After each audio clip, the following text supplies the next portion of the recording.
Hi, Mark Ferguson with Invest for More. I'd like to thank you for watching another one of my videos on investing in rental properties.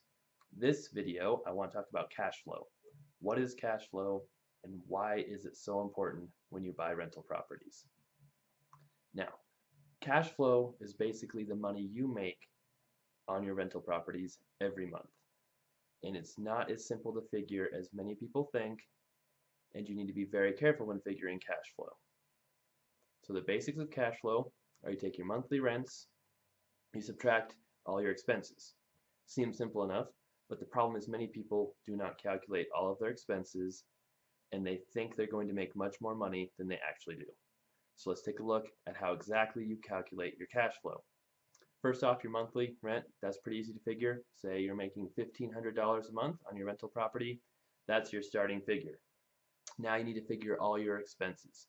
So the basic ones, the easy ones, your mortgage. If you have a loan against the property, you need to know the principal and the interest that you're paying each month. That's easy to figure. Just look at your mortgage statement. You need to know your property taxes and your insurance. Many times those are included in your mortgage payment if you have a loan with a traditional bank, so that also can be very easy to figure. Now we come to the expenses that many people don't count on or they forget to include. A lot of people think, oh, I'm making $500 a month cash flow. I've got $1,500 in rent coming in, and I've got a mortgage payment of $1,000. That's 500 bucks. But they're forgetting many of the important expenses that will come up on rental properties. First one we're going to talk about is maintenance. I repair all my rental properties. I have 11 of them right now with a 12th under contract, and all of them I repair, make them very nice before I rent them, but I still have maintenance costs. Things will break, the tenants will break things. There are going to be costs no matter how nice or how new your properties are. So you can't assume that nothing will ever break and nothing will ever need fixed. There are varying amounts you can dedicate to maintenance. Usually you want to figure on a percentage of the monthly rents to be contributed towards your maintenance costs. That could be 10%, it could be 15%, maybe even 20%. And that amount will vary depending on the property, maybe the type of tenant, and the condition of the property. So for an older house, it's going to have a lot more maintenance than a newer house. Even if you replace the furnace, the wiring, the plumbing, you think everything's done, it's kind of like buying an old car. If you replace the engine, you really replace the transmission in an old car, you still haven't replaced the suspension, the wheels, the tires, the interior. There are so many things that can go wrong the older a house is. So even though the furnace might be new, the roof might be new, there are so many things that can go wrong that the older the house is, the more maintenance you will have. The current condition of a home plays a huge factor as well. So if a house is newly renovated, completely redone, like I like to do on my homes, it's probably going to have less maintenance in the future than a house that has older furnace, older wiring, older plumbing. You know, in general, the more work a house needs and the less nice it looks, the less it will be taken care of as well. So if the tenants are in a very nice, updated home, looks very nice, there's a good chance they're going to want to keep it looking nice, keep it clean, not do any damage to it. But if a home already needs paint, the carpet's already bad, the kitchen counters are bad, the tenants have the idea that, this house is already pretty dingy. What's the point of keeping it clean? What's the point of keeping it nice because it's already a mess? A little more mess isn't going to make a big difference. So the nicer you keep your houses, the better maintained they are, the less maintenance you will have. You'll also have less maintenance in the long run with preventative maintenance. If you have a roof that's very close to needing repaired and you don't repair it, you could run into leaks, which could cause thousands and thousands of dollars of damage. Same with plumbing. If you run into a plumbing leak, you try and hold on to a hot water heater too long that you know needs replaced, the whole thing could rust out, could flood your house.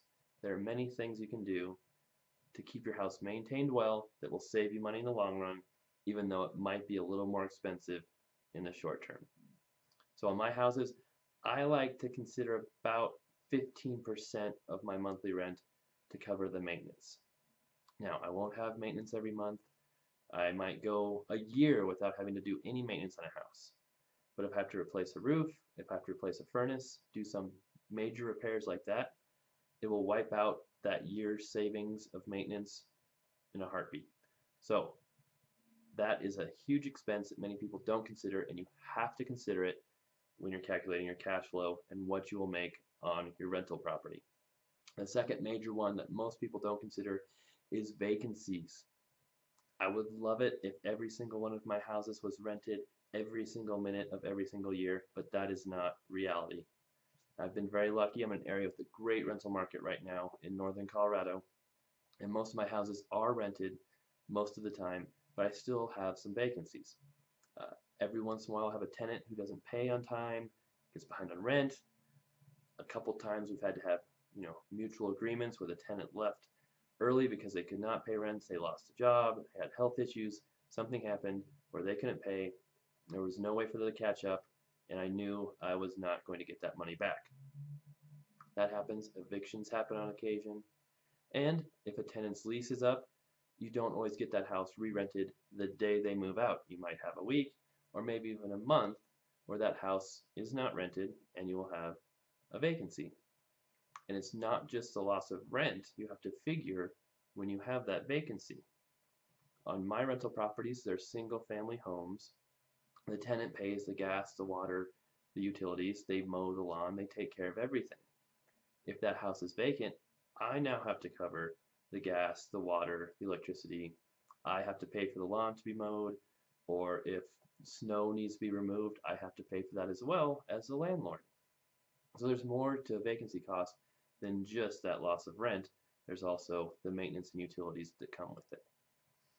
I think 10% is a good basis for figuring vacancy costs, 10% of the monthly rents. Sometimes you can go a little lower if you have a great rental market.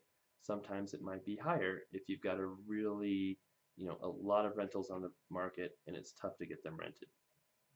So far we've got your monthly rent, you subtract your mortgage payment, you subtract your taxes and insurance if they aren't included in your mortgage payment, and then you subtract your maintenance and your vacancies.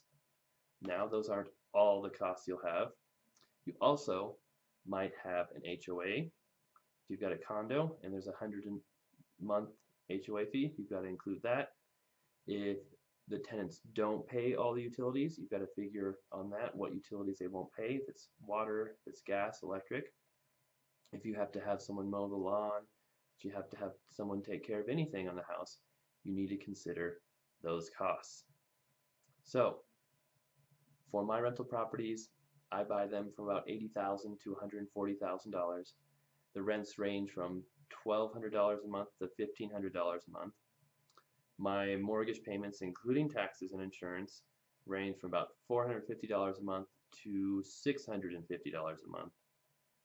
But even though there's that huge gap, and there'll be $1,500 in rent, and my mortgage payment will be $650 a month, my cash flow is really only $500 a month because you have to consider the maintenance, the vacancies, and the other costs that come along with rental properties. So I hope this helps you learn what is involved with rental properties, how to accurately figure your cash flow, which is the money you will be making. It's very important. Many more videos on my YouTube page here. Also, check out investformore.com for over 300 articles on rental properties, becoming a real estate agent, and much more. Thanks a lot.